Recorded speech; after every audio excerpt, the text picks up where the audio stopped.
এখানে sell balancing লেজারে 2017 সালে অনার্সে যে অঙ্কটা এসেছিল সেটা এখানটা ডেসক্রিপশন বক্সে দিয়ে দেওয়া হলো।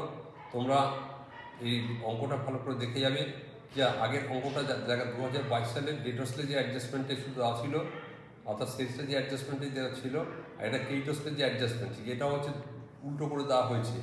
যেমন কি এখানটায় ইনচে কেইটস লেজার জেনারেলের যে অ্যাডজাস্টমেন্ট, কিন্তু আমি যে ছকটা দিয়েছিলাম ইন জেনারেল লেজার কেইটসলের যে অ্যাডজাস্টমেন্ট, সুতরাং এখানে যে উল্টো দিকটাকে দিয়েছে। সুতরাং এই হেডিংটা কিন্তু মনে রাখবে, কারণ এই হেডিং মনে না রাখলে পরে তোমরা উল্টো দিকে বসিয়ে নিয়ে আসবে, সুতরাং কাটা হয়ে যাবে। এই হেডিংয়ের উপর নির্ভর করে কিন্তু এই অঙ্কটা হয়। বেশিরভাগ স্টুডেন্ট জেনে যায় কিন্তু এই হেডিংটা লক্ষ্য করে না বলে উল্টো দিকে লিখে আসে, যার ফলে তাদের কাটা হয়ে যায়, অঙ্ক রাইট করেও কাটা হয়ে যায়।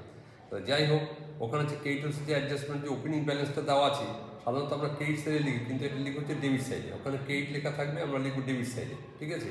টু ব্যালেন্স বিডি করেছে ডেবিট সাইডে লেখা থাকবে। এবার বোথ সাইডে টু কেইটসের যে অ্যাডজাস্টমেন্ট অ্যাকাউন্ট বাই কেইটসের যে অ্যাডজাস্টমেন্ট বলে হেডিং করবো। কিন্তু যখন আমরা ইন জেনারেলি যে অ্যাডজাস্টমেন্ট লিখেছিলাম তখন বোথ সাইডে টু জেনারেলি যে অ্যাডজাস্টমেন্ট বাই জেনারেলি যে অ্যাডজাস্টমেন্ট বলে হেডিং করে দিয়েছিলাম। তাহলে এখানটা যে ক্রেডিট পারচেজ যেটা আসছে সেটা এখানটা নিয়ে আসবো।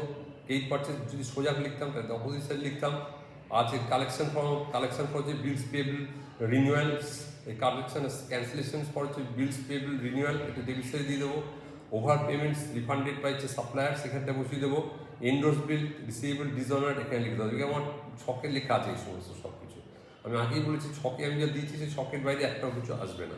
আর এখানে হচ্ছে ক্রেডিটের যে অ্যাডজাস্টমেন্ট হচ্ছে cash discount receive, cash discount allowed হচ্ছে সেলস লেজারে যাবে, আর ক্যাশ ডিসকাউন্ট রিসিভ হচ্ছে ডেবিট সাইডে আসবে। কোনো ট্রেড ডিসকাউন্ট রিসিভ এখানে আসবে, ট্রেড ডিসকাউন্ট বলে এখানে কিছু আসবে না।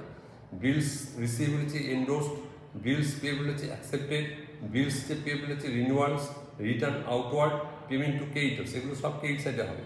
এখানেও কোনো ক্লোজিং ব্যালেন্স ছিল না, যার ফলে ডেবিট সাইডটা যোগ করে ক্রেডিট সাইডে নিয়ে আসবে। নিয়ে এসে যে ব্যালেন্সটা হবে এটা হচ্ছে ক্লোজিং ব্যালেন্স।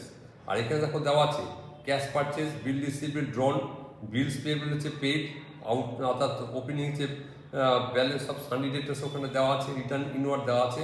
এগুলো কোনোটাই এই ক্রেডিটর্সের যে অ্যাডজাস্টমেন্টে আসবে না। এটা তোমাদেরকে ভালো করে মনে রাখতে হবে, এবং আমি আগেই বলেছি এগুলো মনে রেখে তোমরা করবে।